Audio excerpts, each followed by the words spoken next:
So I want to turn the work now. If you look at these stitches over here, they're a little bit better. You can see this one here got a little big. We won't worry about redoing it right now. Go ahead and look at these stitches. If you look at your stitches, you can see how it makes a V. So it's a little thicker at the top, a little thinner at the bottom. So we're going to work inside of this V when we do our stitches. But for your first row, you don't have to worry about trying to pick up both sides. Just go ahead and pick up the one side. To start your first single crochet, you're going to skip this first one that's too close, and you're going to go in this second stitch, insert your hook into the one side of that stitch, yarn over just like we did with the foundation crochet, and we're going to pull through that loop that our hook was in. Then we're going to yarn over and we're going to pull through the 2 loops on the hook. The single crochet is just repetition of that one stitch. So we come into this next stitch. You can see this one's pulled up here. We worked in this one. So to find the next one, we just follow along. And we see how they're connected there. So we know this is one. This is the next one. Insert our hook, yarn over, pull through, yarn over, pull through the 2. So we worked in this one, we're coming to this one. Insert your hook, yarn over and pull through, yarn over and pull through 2. So again, you see this is the one we worked in. We're coming into this next one. Insert your hook, yarn over, pull through, yarn over, pull through 2. Now you can see how this would become relaxing once you get to know what you're doing. And when you're working your rows, if you just know you're single crocheting all the way across and you want to watch your favorite TV show, that's great. I always recommend though you go ahead and count when you get to the end, because you want to always make sure your rows have the same number of stitches, or else your work will magically shrink or grow. So you want to keep an eye out for that. If you notice that your work has the same number of stitches but it's still shrinking or growing, that could be a tension problem. Sometimes if you're watching a scary movie, your tension might be a little bit tighter than if you're hanging out with friends and chatting and sipping coffee.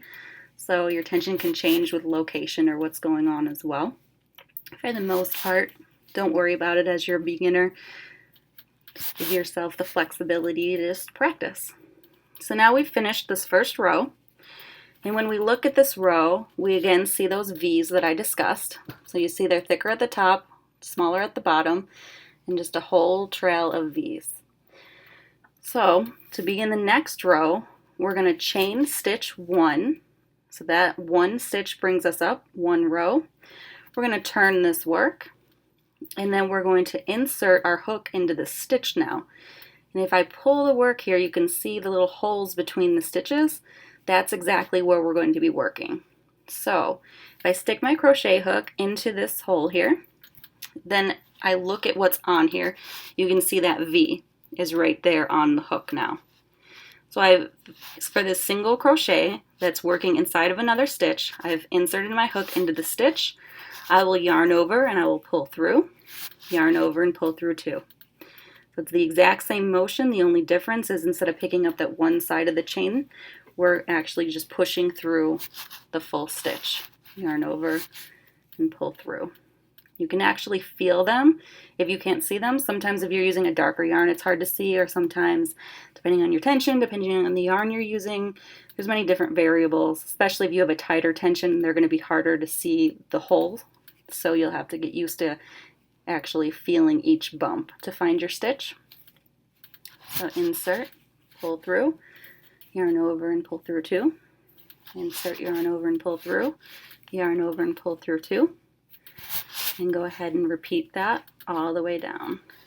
Insert, yarn over, pull through, yarn over and pull through 2.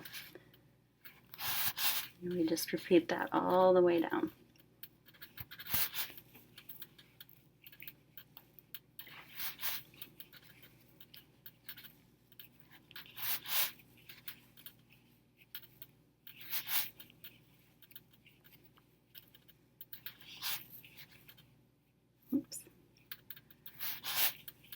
The best part about crochet is that if you make any mistakes, unlike knitting where you would have to take apart your whole work, if you drop a stitch or anything happens, you can just pull back and it's only going to affect those stitches and none of the ones below. It's one of the big selling points about being a crocheter. So if you do get watching a TV show or something and make a mistake, it's not too bad to go back. So now that we're getting to the end of the row, you always want to make sure that you catch this last one. A lot of people will forget this last one, and that's a big way that people's projects will shrink. So always make sure, always make sure you're counting and you know how many stitches you have, so you know if you're one down. Otherwise, get used to just making sure to see. If I missed this one, you could see how my work would go in. So we're going to come to this last one, and we're going to pick this stitch up. And it's actually going to be the chain stitches for the other rows. So when you're pushing your hook through, you're picking up those two. Yarn over, pull through 2. So that is the single crochet.